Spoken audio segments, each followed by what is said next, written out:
Hello, everybody, and welcome back to the Women Deserve Better podcast. My name is Amanda, an advanced pre and postnatal coach and women's health specialist that has founded Recalibrated Bodies with my partner, Danielle, who is joined with me today. Welcome. Thank you very much. I'm very looking forward to the second episode. Today, we are going to be deep diving into all things pregnancy. We're going to be talking about nutrition, training, and what optimal birth preparation should look like. Are you ready to get stuck in? Certainly am. So why don't you kick off and first of all tell us what is it exactly that you do? Okay, so I have a background in exercise science, a master's in human movement, and then I went back to college to study health science and nutrition. And for the last 20 years, I've been spending my time coaching women in all different areas and capacities, from bodybuilding preps to photo shoot preps, and in more recent years, through their pregnancy and postpartum journeys. And it's something that you're very passionate about. And what exactly is it that you really want to delve into today? So, in today's podcast, I really wanted to get into the nitty gritty of what good pregnancy birth prep should look like. So, for so many people, we just take these like life events as it's something that we're not in control of, it just happens to us. And by breaking down, the barriers and having these conversations and enlightening women that there is so much that they can do to optimize their pregnancy, which is going to facilitate a really nice postpartum recovery on the other side. That is kind of the work that we are doing at the moment and what I want to get into today. Yeah, it makes sense. So you really want to make sure that people or women in particular are optimizing their pregnancy, setting themselves up for success, particularly postpartum once they do give birth and deliver. And also, I imagine helping them improve their birthing outcomes and improving their well-being and their health and fitness in the process. Exactly right. So, like, typically when you find out you're pregnant, you go to your GP, they may or may not do blood tests, and then you're referred into whatever maternity system is closer to you. And you might wait, 6 or 7 weeks to have that first initial onboarding. I said the same thing the last time, booking call with your maternity center. And from there, the information that's given can be very, very underwhelming. And a lot of women just don't know what questions they should be asking, what is important in those early stages of pregnancy, and how to navigate, the changes that are going to happen, be it to their body, be it to their sleep, their fatigue levels, dealing with nausea, morning sickness, and all of those fun things that we experience in those earlier weeks. So it's just creating a bit of a space where women can come to us, get really good evidence informed information, and learn how to navigate and be able to advocate for themselves in this really vulnerable time of their lives. Yep. And in the last episode, we really went into the journey through pregnancy, postpartum, and then returning back to work. But I know in this one, you want to take a bit more of a deep dive into the pregnancy side of things and talking about the changes in nutrition, training, and even in preparation for pregnancy. So what would you like to start with, and what was the key thing that you really want to get going with the nutrition side of things? Okay. So I suppose, like with nutrition, most of us are just told to take folic acid and what foods to avoid. And that's probably as much information as we get from our healthcare providers. So I guess I want to talk about the importance of addressing nutrition in pregnancy and what that should look like. So beyond folic acid, what supplements should you be taking? We want to make sure that women are nice and supplemented with their vitamin D, which is going to be really helpful for immune function. Most people that are listening are probably from Ireland or the UK and are massively deficient in vitamin D as it is. And that's also going to help with babies' bone development. So that's a really important supplement to be taking. Your folic acid, most people are aware of that. Again, I suppose there's not an awful lot of emphasis on like trying to get as much of these foods naturally in your diet as opposed to just relying on the supplement. So having these conversations about what foods contain folate is really, really important because we can't out supplement, poor nutrition. So making sure that we are trying to include dark leafy vegetables, eggs and things like that over the course of the week. It doesn't need to be every day, but the more folate that we can take into our diet naturally to help with that supplement, it's going to be, far greater beneficial for you or for us as the mother and for the baby as well. And we also want to be talking about like iron stores in pregnancy. So obviously as Bubba grows, your blood volume increases by 50%. So in order to be able to do that, we need to make sure that we are very abundant in our iron stores. And this is something that is typically done with bloods. And to be fair, most people will be advised to go on a supplement at some point of time.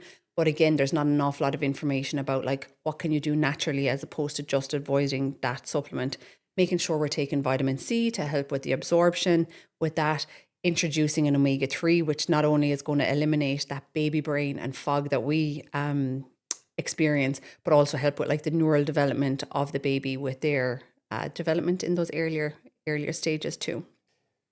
So it seems like you help women with a lot more than just helping them to make sure that they're supplementing with folate or folic acid and these sort of things. What exactly is it that you really help women with when it comes to their nutrition throughout their pregnancy journey? Okay, so making sure that they do have an established supplement regime of what is going to cover all of the nutritional supplements available for them, making sure that they feel supported. So a lot of the time in trimester 1, if there's a lot of morning sickness or nausea, women can typically feel almost guilt that they're not eating the best food, but we always want to take that food first, perfect later. So we want to make sure that they, if that might come down to having beige foods, biscuits, dry crackers, like rice, toast, things like that. Our bodies have a really, really clever way of taking the nutrients it needs to provide for the baby. So without getting them overwhelmed, or like, are they going to be impacting the baby because they're not able to eat a lot of the wide variety of foods that we want to be encouraging them? Then, protein intake is so important as well. So like naturally we all have a very conservative protein intake, and it's something we're continuously working on. So if we want to optimize postpartum recovery, it starts in the earlier stages of pregnancy. So a lot of our clients are typically women that are over 30, are faced with sarcopenia, that age-related muscle loss. They come into pregnancy, they're not going to be training to the same intensity. So there is like that little bit of a risk of losing muscle mass anyway. And we know that increasing your protein and staying active with your weight training is two of the best ways to prevent that from happening. So we're going to be doing ways that we can encourage them to hit their protein targets, even when they might be in that more depleted state in trimester 1, where nausea, fatigue is very, very high. So navigating that can be really challenging for some women. So small little practical things like steering towards cold foods because they don't have that really strong odor like a lot of the hot foods do. Introducing smoothies to help with bring up their nutrition or their protein needs. Helping them stay adequately hydrated, and just learning how to navigate the do's and don'ts in those earlier months, because a lot of the advice is you can't do X, Y, and Z. So what can we add in instead of just continuously being told no, no, no, no, no, or being restricted? No, that makes sense. So it sounds like during the pregnancy journey, there's so many different obstacles and challenges that can be presented to women, whether it's from like nausea to food aversions and to even things like cravings and things like that. And then added on top of that, the nutritional requirements during pregnancy seem to increase and change quite a bit because you are growing another human. How do you go about helping women navigate all these different things that may occur during pregnancy? And then also on top of that, I know a lot of the women that come to you for help obviously want to try and maintain some form of body composition. They want to enjoy or try to avoid excess weight gain, or to try to even sometimes avoid excess weight loss, depending on what they're experiencing. Yeah, so I guess it really comes down to that there is no one size fits all, because somebody that may be very lean in pregnancy, their nutritional needs might be slightly higher and they may be encouraged to put on weight. Then there might be women that are encouraged to maintain weight. But for like a general population, trimester 1 does not see any change to their calories. And this is where we're changing and kind of tweaking that mindset for pregnant women, that it's not a calorie focus, that we want to be focusing on food quality. Are you getting enough iron? Are you having enough of your folate foods? Can you introduce, fish a couple of times a week to increase your omega-3 intake naturally over the course of the week? And I suppose there's like a lot of myths and misconceptions about what that calorie intake should look like. We've all heard, oh, you can eat for two.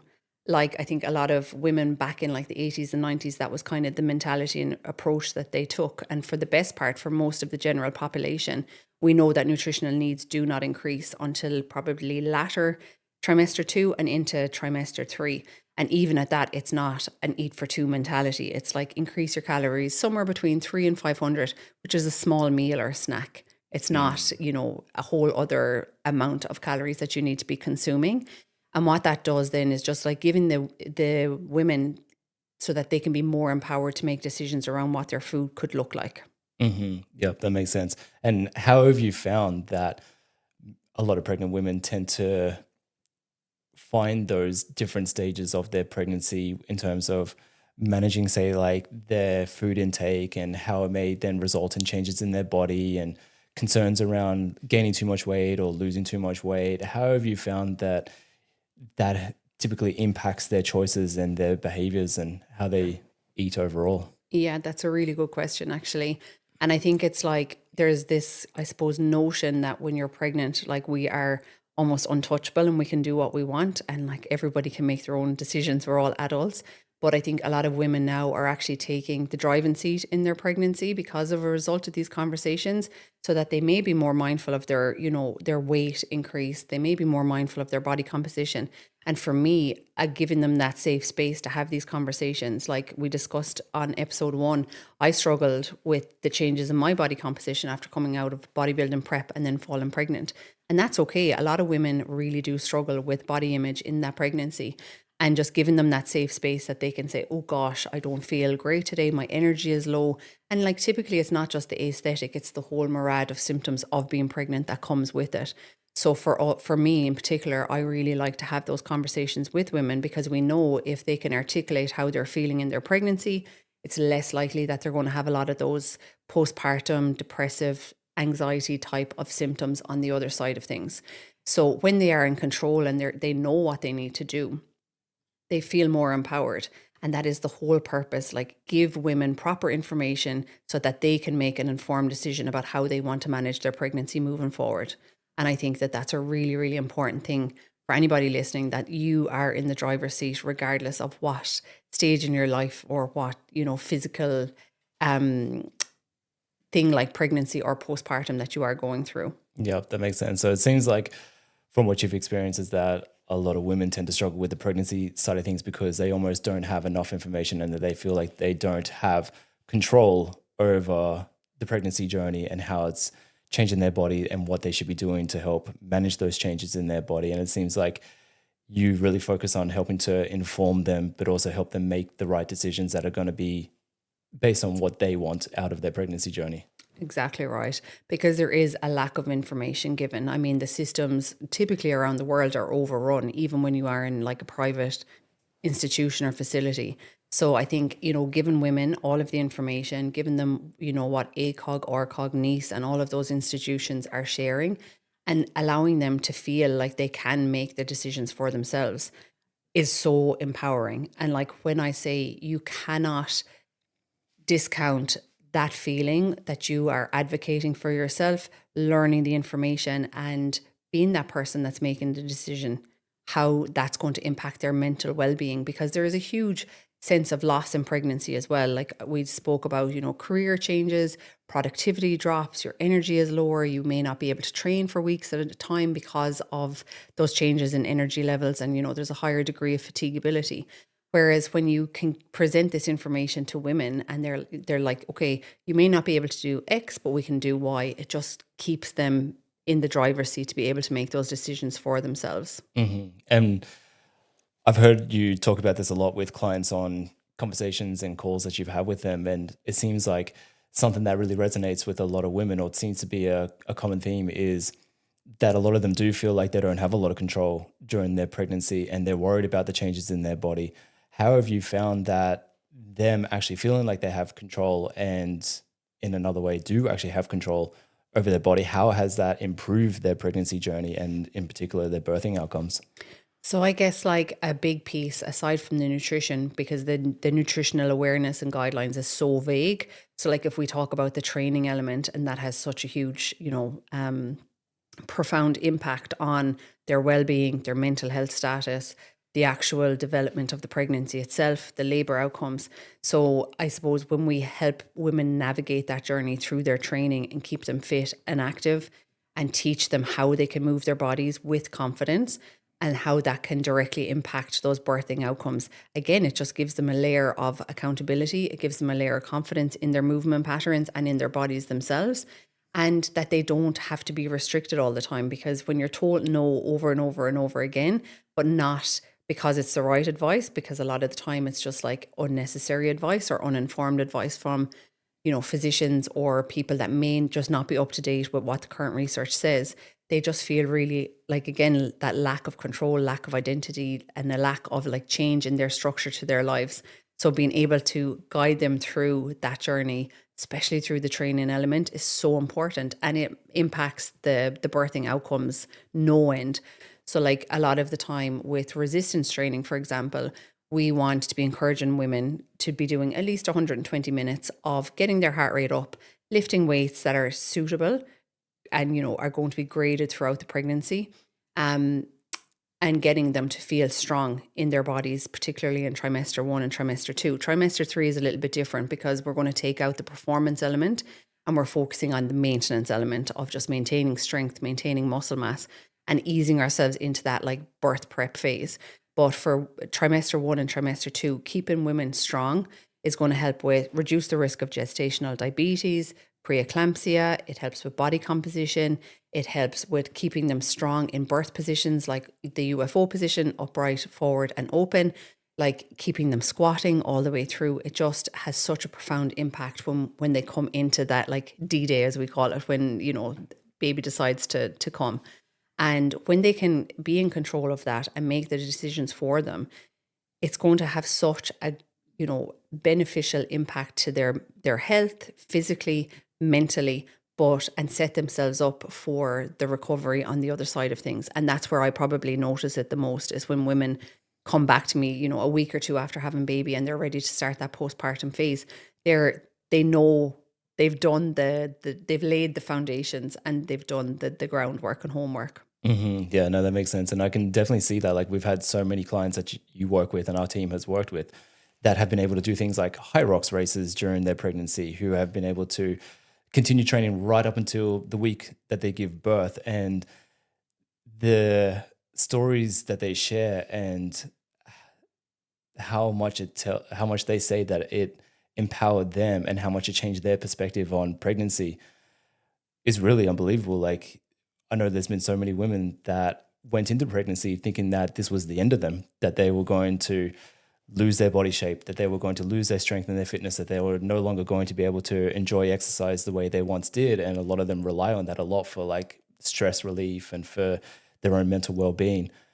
And I've seen so many of the people that you and our team have worked with that have mentioned that being able to continue exercising safely and pain-free during pregnancy and also feel like they're in control of their body has been one of the most empowering things in their life. And with that, it's really interesting. You talk about how exercise needs to change during the different trimesters based on the stages that they're in.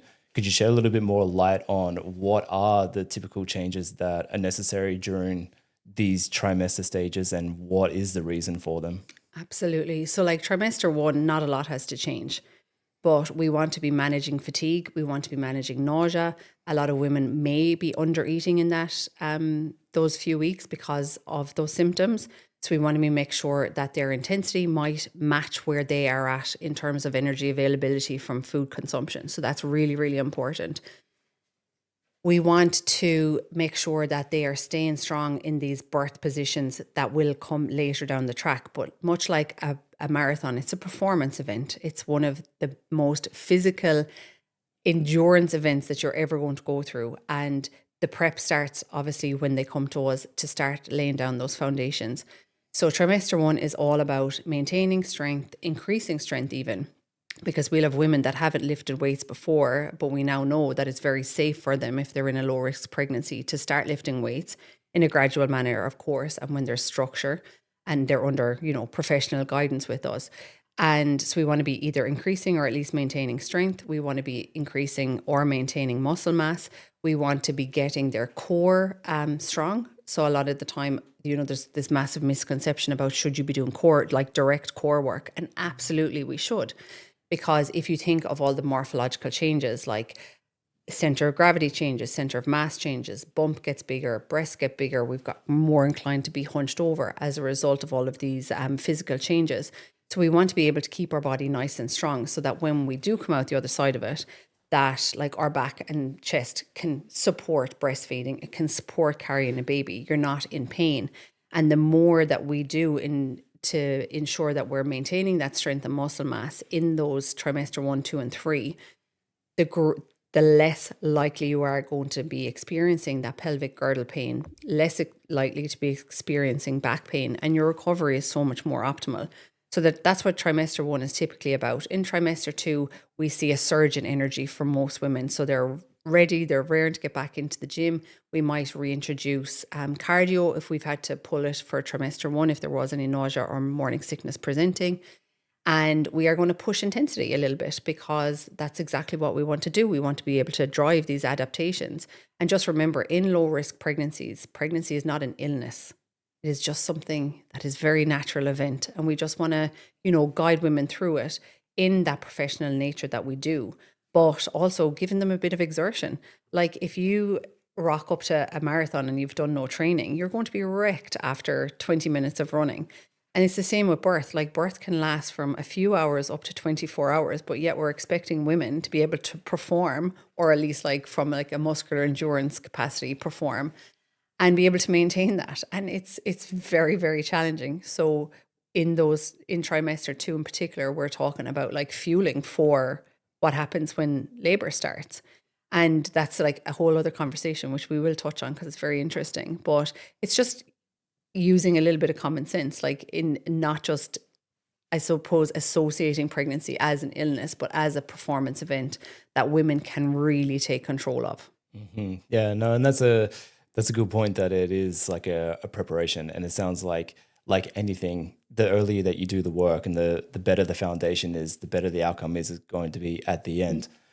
And I can see how a lot of women would also be quite worried about doing any form of exercise during pregnancy, because for so long there have been a lot of myths and a lot of misconceptions about the impact of exercise. And it's been the general recommendation by doctors is to typically limit or to even avoid exercise during pregnancy.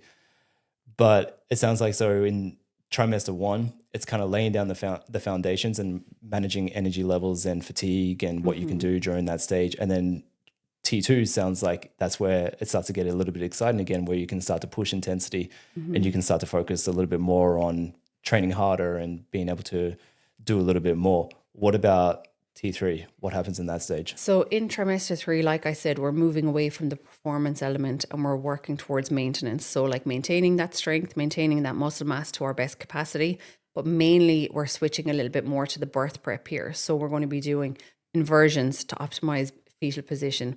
We're going to be keeping women squatting so that they can get strong in that UFO position, upright forward and open position, because that is the optimal birthing position. It's going to keep the pelvis open by some 33%. So my girls, like Leah that had her little boy last week, she's squatting 40 plus 4, and she sent me a picture of her at the gym, like absolutely smashing it. And then 2 days later had her little boy. So we want to be encouraging certain movement patterns that we know will help them when they get into that like labor situation essentially. We want to be like doing far more than just Kegels. So like a lot of people are like, oh, but I'm doing my pelvic floor work, and they're just focusing on contraction. But we want to make sure that the pelvic floor can lengthen, because that's what it needs to do in order to have the baby in the first place. We're managing load through the pelvic floor. So like if we look at the pelvic floor like a hammock, where it supports, baby, supports muscle, connective tissue and all the rest, managing that load so that the pelvic floor can lengthen and it's not just constantly having to contract. So that's a really important thing as well.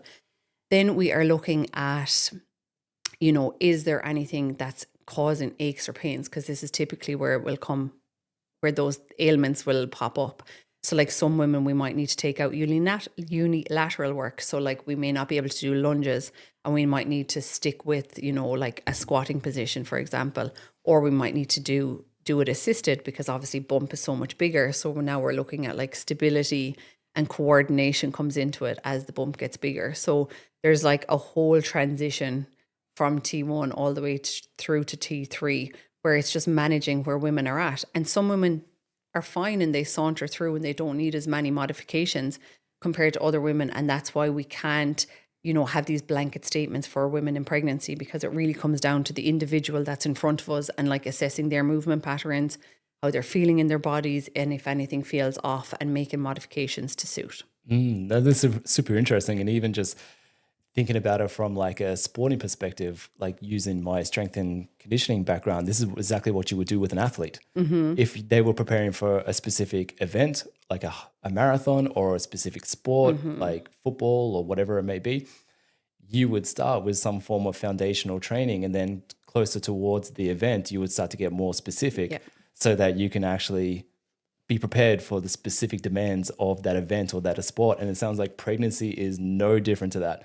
You're essentially laying down the foundations of strength and fitness, and then towards the end of the pregnancy journey, you are switching to more specific exercises and training that's going to prepare the woman for that specific birthing event, and the posture that they're going to need to be in, the movements that they're going to have to perform, the endurance that they're going to require to be able to go through labor for that extended period of time and not fatigue and not then end up with an adverse or undesired outcome that they would obviously not want to have to go through. What would be the difference between, say, woman A, who does this specific preparation for birth through training and through nutrition and everything else, versus, say, woman B, who discontinues training or doesn't begin training and preparing for something like birth? What would be the difference in outcomes when it comes to the actual day of giving birth? So I suppose it's really hard to answer that because the outcomes can be very different depending on like the mode of birth. Does someone use pain relief and all the rest? But for somebody that hasn't trained at all, like let's just use that as an example, there's such a massive deconditioning from especially like the posterior chain. So those muscles that help us stay in those like deep squatting positions, that UFO position I spoke about, compared to somebody that has been trained. So like when you talk about like muscular endurance, I mean, I think I was in a sumo squat for probably 45 minutes with Ayla. And had I not have been able to train, like my legs would have been quivering. I mean, they were quivering anyway, but to a whole other level, I wouldn't have been able to maintain those positions. So somebody that has done the work in preparing their bodies for pregnancy, they're going to feel stronger in themselves. They're going to feel more confident, and they know how to maneuver their body based on what feels good for them compared to somebody that may not do. But as, even away from the training side of things, if we get into like a little bit about the birth prep, and I think that's where women can be really confident going into into labor, sorry, compared to somebody that may not have done that. So like aside from the nutrition and training, which is a huge foundational piece with all of our pregnancy clients, when we get to like week 28, we're getting into the nitty gritty of what optimal birth prep looks like. So we're talking, and we'll go through all of these, but we're talking like perineal massage, introducing dates, raspberry leaf tea, hip holes, hip circles, fetal positioning for baby, inversions, optimal strength positions for us while we're laboring. So like there's a whole cascade or a whole toolbox there that we will get into. And it's those things that really can impact the outcomes of the delivery outcome, I suppose, more so than the nutrition and training alone. Gotcha.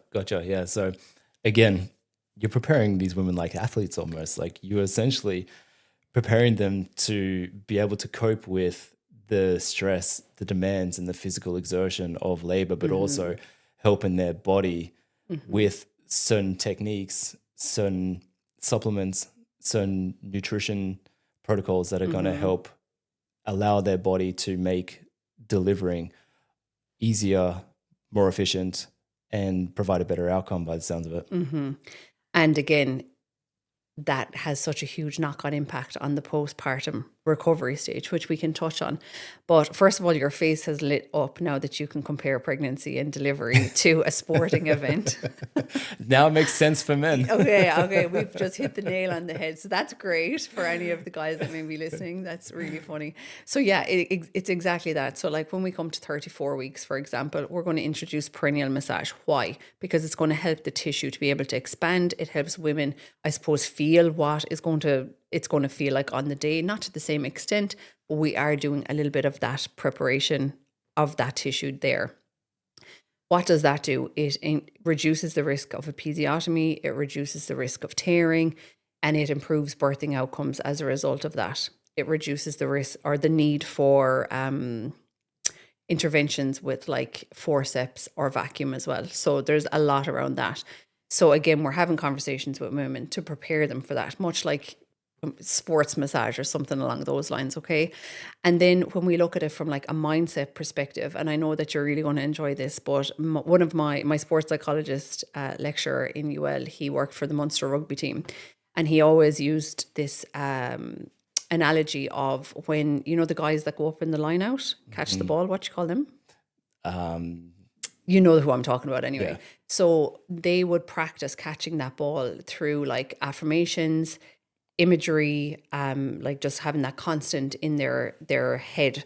So they're like, the ball, I'm catching the ball is coming to my chest, I'm catching the ball. And they would repeat that. And then as the time will get closer, they might add in like a background noise because there is going to be that distraction of the crowd. And then they may add in doing it like in a team setting where now you're being tackled while you're trying to catch the ball. And that is something that we also do with like the likes of hypnobirthing and meditation, because if you start that earlier on in the pregnancy and you're starting that neural rewiring so that as soon as you hear that song, it's your place of calm. And it's very similar to like the sporting situation of, you know, that guy catching the ball. If we can start that earlier on so that once that woman has that connection of this is my calm space, this is where, you know, I've done all of this work and laying down those like foundations around the mindset piece, managing anxiety and the whole lot, as opposed to women that go in and they're like, oh, hypnobirthing didn't work for me. I'm like, because you didn't practice it properly, because you've done it a week beforehand. Like there's a whole preparation piece that comes into that.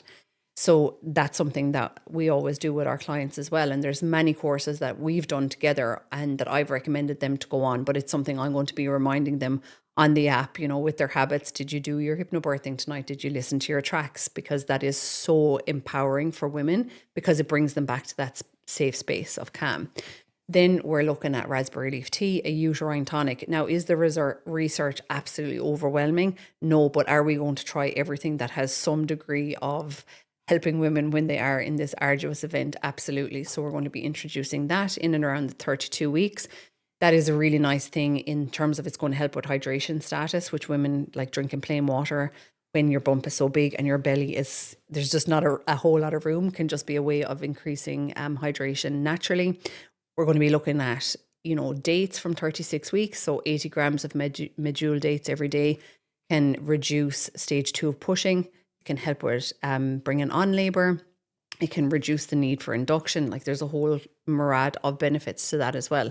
So the birth prep side of things goes far beyond just the nutrition and training. It's like helping with the mindset, helping their body physically get ready for it like it was this massive sporting event, and just giving them the best chance of optimizing that birth outcome and the recovery in the postpartum window. No, that makes sense. And that's really interesting that it's not just about nutrition and training, but it's also a lot about psychology. It's also a lot about their mental state, their attitude, and the way that they're preparing themselves psychologically for it. And that it seems like you take a very holistic approach to it, that it's, you're really looking at every single corner or every single angle that you can help them improve the likelihood of having an ideal birthing outcome or the ideal birthing journey and story that they would like to be able to experience. And like something I say to all my clients, I'm not a medical doctor, I'm not a midwife, but I'm so passionate about this and I'm so informed and I stay on top of all of the latest research so that I can just give them the information and that they can discuss this with their medical providers, and then that they can come up with birth preferences that suit them. So like even just things down to like, do we opt for continuous monitoring? So like when labor does start, you go into the hospital and they put the trace on, but we know from the research that intermittent monitoring is far better where women can move. Because if you're in the middle of a contraction and you're told lie in the bed for 20 minutes, we just need to feel this, it feels so uncomfortable. It feels so unnatural just to lie there in that position. Whereas if women can be moving, like you saw me in labor, I was up, down, in, out, doing squats and lunges up and down the stairs because that's what felt, it was a massive pain relief. So giving the women the information, this, because most of the providers, they don't share a lot of this information, because maybe in some of the hospitals, particularly in like the county, like in the country, like Dublin is a little bit more advanced in Ireland, of course. but we're just not given those options because maybe they're understaffed, maybe they're under-resourced, or maybe they just don't have the information on hand to be able to pass it on to their pregnant women. Yeah, no, that's a very good point, and I have actually heard you talking to many of your clients with this about what they should be doing during the actual labor process and how to best improve their likelihood of having that certain birthing outcome that they're looking for, and helping to reduce the likelihood of them needing medical intervention during the birthing process. And I mean, just to say something, if they opt for medical intervention or they need it, of course, that's totally fine. But even in those situations, like I'll have some clients that want to go for a natural birth. And then I'll have clients that are like, absolutely not. Give me the epidural. And I'm like, okay, we can still keep you in an upright forward and open position when you are in an epidural. We just need a peanut ball. You can be on your side. You don't need to be on the flat of your back because that is not great, like for that birthing outcome. So it's just giving them options. It's not like I'm not trying to ever force someone to make a decision, but it's just presenting them with all of the options, giving them all of the information that they need, and then that they can make an informed decision from there. No, that makes sense. That makes a lot of sense. And from your experience with working with a lot of these women, what would you say would be the key takeaway that you would like for women to really take away from this conversation when it comes to like their nutrition and how they prepare for birth?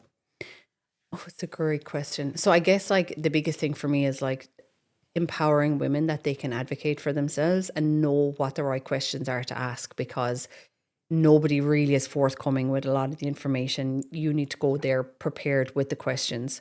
So like in terms of nutrition, okay, what are the nutritional deficiencies I may run the risk of? How can I manage nausea and morning sickness?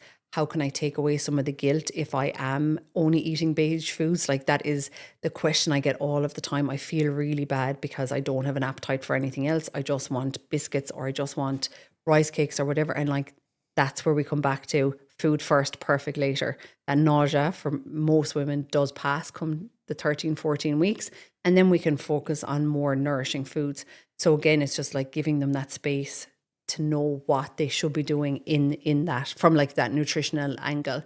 And then with the training element, giving them the information that they need and how that they can make the changes through their training throughout. So we want to be keeping them as active as possible, ensuring that they are as prepared as possible when they do come into that labor event, and just making them a little bit more aware that there's so much that they can control to help with a better birthing outcome. And like I always say, it's 2026. There's no reason why we can't have healthy and happy mothers as well as healthy and happy babies, because for so long the conversation was all about, but sure, that once the baby's okay. And there's space for both. Like there's space for having a healthy, happy mother, and there's no reason why we shouldn't be able to have these conversations without it inducing guilt, because we all want or healthy babies, of course. But I just feel like we can go beyond that. No, that's a really good point, and this will probably be a whole other conversation in itself. But I do know that you've mentioned a lot of times that the rates of things like postnatal depression and stuff like that are quite high, and they seem to be increasing. And I think it is something that is important that women are also taking care of their health and their well-being, because ultimately they're the ones that are going to be looking after the child. And if they're not in a good state, then that means that the child is probably not going to be looked after in the best possible way either. It completely impacts like baby bonding. It impacts like intimacy with your partner. It impacts just the relationships around you. And whereas if you can give these women and that sense of empowerment, it is going to change that trajectory no end. Like giving them a safe space to say, I don't love being pregnant. That's okay. I love my kids more than you, like a lot, obviously, but I didn't necessarily love being pregnant. And that's okay. It doesn't make me less of a mother. It doesn't make me any less grateful for having healthy pregnancies. And it's just like creating a space for people to have the conversations and knowing what is, normal or what may need to be like outsourced to somebody. Like I have clients that I'll be like, maybe you need to speak with a counselor. And they're like, oh my God, that's actually a really good idea. And I suppose like from a professional capacity, when I was practicing in Sydney, we had a very much an integrative practice where we had physios, nutritionists, psychologists all under the one roof, and we would refer in-house between us. And I think sometimes, like in an online coaching space, people can see that as like, oh my gosh, am I going to lose a client for that? That's not how we operate. We are very much heavy on the referrals when and if needed, because we want to make sure, as a duty of care to these women, that they're getting the necessary support. And there's only so much I can do. Like, I can start the conversation, but sometimes I can't finish it. And that's okay, because it might be out of my scope of practice. But I think it's just really important to realize that women deserve better. We can take up space, we can make noise, we can learn how to advocate for ourselves. And birth is probably the biggest physiological event that we're going to go through. And it's transformational on so many levels, physical and mental, and learning how to navigate that, and learning how to advocate and ask all the correct questions, and what does optimal birth prep look like versus what I suppose a lot of women just allow it happen to them as opposed to taking control. And they're the conversations that I just want to generate, especially off the back of these podcast episodes. No, and that's really interesting. And the information that you've shared today has been absolutely really insightful and has been super interesting to learn about. And I know you're really passionate about this. If women do want to learn a little bit more about what you do and things related to pregnancy and postpartum, where could they find you? So the easiest place is Instagram, Recalibrated Bodies. Pop on over there, drop me a DM. We can have a little bit of a chat. You can also find some really good evidence-informed articles on our website, www.recalibratedbodies.com. You can also drop me an email at Amanda@Recalibratedbodies. The door is always open to start these conversations. And if I can't help you myself directly, I will put you in touch with somebody that can. That's amazing. Thank you so much for your time. You are so welcome. Thank you.